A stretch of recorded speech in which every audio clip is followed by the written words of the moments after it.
So you're thinking about buying the Casio Privia PX-770 digital piano because you've heard it's a great value home instrument.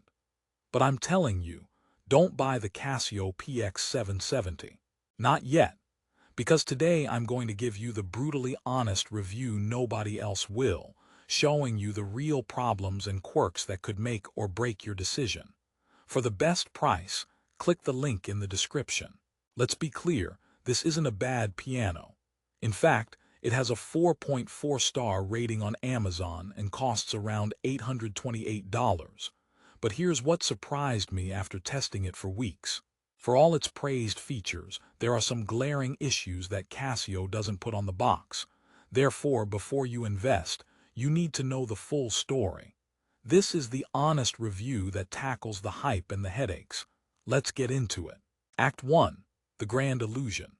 The marketing promises an immersive grand piano experience in a slim, stylish cabinet.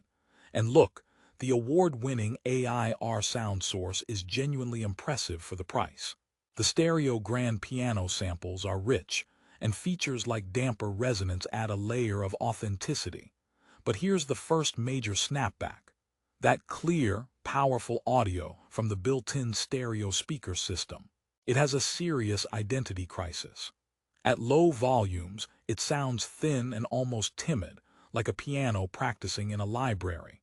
Crank it up to feel the power, and suddenly you notice the speakers can get surprisingly boxy and distorted in the lower mids. It's like it can't decide whether to be a background instrument or a concert grand, and that compromise is your problem to solve. Therefore, you might find yourself constantly tweaking the volume or, more likely, just using headphones. Which, by the way, brings me to a positive.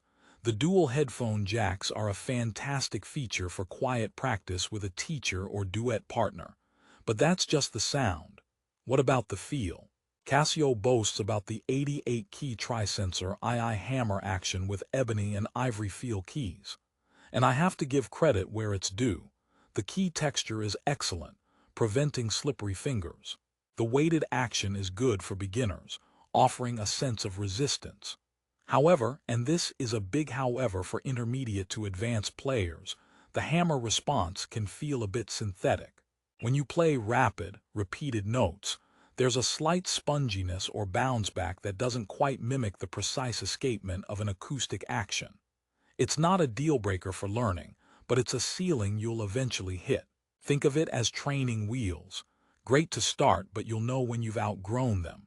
So the core experience is a mix of impressive tech and subtle letdowns, but we're just getting started. Because the problems go deeper than sound and feel, let's talk about the built-for-learning features. Act 2. The Devil in the Details. Casio packs this thing with 60 songs, a MIDI recorder, duet mode, and concert play with orchestral backing tracks. On paper, it's a learner's paradise. Therefore, you'd expect a seamless, inspiring experience. But the user interface is where the magic often dies, navigating those 19 tones and 60 songs. You're doing a digital dance with 2 tiny buttons and a 7-segment LED display that looks like it's from a 1990s calculator. Want to quickly switch from grand piano to strings during a song? Good luck. It's not intuitive. It's like having a sports car with a manual crank start window. The tech is there, but the access is archaic. This might seem minor, but frustration during practice is a motivation killer. Here's a joke for you. The Casio PX-770's interface is so basic, I half expected it to have a beep button instead of a metronome. And speaking of the metronome, it's functional. But the built-in songs and recorder, they feel like checklist features. The recording function is bare bones, and the songs are more for demonstration than deep learning. You'll quickly outgrow them and rely on external apps, which the USB MIDI port thankfully supports with no drivers needed. But therefore, the slim, stylish design comes with another compromise. That elegant cabinet with the sliding key cover. It looks great in photos. However, in person, the build materials feel a bit lightweight and plasticky. It's stable, but it lacks the substantial, furniture-like feel of some competitors in a similar price range. The sliding cover is a nice touch, but it doesn't have a soft close mechanism. Let it go and it slams shut with a clack that would make any piano teacher cringe. It's the little things. You buy a piano for elegance, then you're treating the key cover like it's a temperamental guillotine. So the design is a mixed bag. But what about the people who actually own it? Let's dive into the real-world experiences. Act 3. The owner's reality. I scoured hundreds of reviews and the consensus is clear. Most people love it for the value. The positives are loud. Great sound for the money, good key action for beginners, and a space-saving design. But the negative reviews are incredibly revealing. Therefore, we should listen. Several users reported issues with keys developing a faint clicking or rattling noise after a few months of use. Others mentioned the pedal unit feeling cheap and wobbly. One recurring theme was the speaker distortion I mentioned, which isn't just my picky ear, it's a documented annoyance. Another joke: this piano is so committed to authenticity, it even simulates the annoying squeak of a loose piano bench with its occasional key noises. You don't get that on a Steinway. But the most important pattern: the people who were disappointed were often those comparing it directly to more expensive models or expecting true acoustic realism. Therefore, managing your expectations is key. This is an $828 digital piano, not an $8,000 acoustic instrument. So, after all this, should you buy it? Here's the resolution and the twist. Don't buy the Casio Privia PX-770. If you are a serious pianist needing nuanced action, if you prioritize booming, flawless built-in speakers, or if you hate menu diving on a tiny display. However, you absolutely should buy the Casio Privia PX-770 if you are a beginner or returning player seeking the best possible core experience, sound and feel under $850, if you value a compact, good-looking instrument that saves space, and if you plan to use headphones or external speakers most of the time.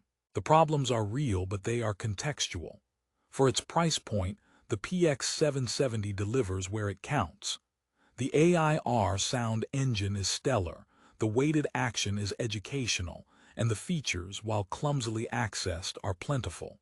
It's a brilliant instrument for starting your journey, as the description says, despite its flaws. It's the automotive equivalent of a reliable, feature-packed sedan with a slightly stiff ride and a basic radio. It gets you where you need to go with more style than you expected for the price. One more joke: buying this piano is like hiring a talented but slightly awkward musician.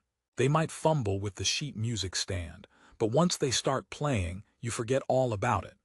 Final joke: this review was longer than the user manual for the PX770 and hopefully more helpful. So my final verdict: the Casio Privia PX770 is a fantastic value-packed gateway instrument. It has its quirks and compromises, but the core performance is undeniable for the cost. The key is to go in with eyes wide open, knowing its limits.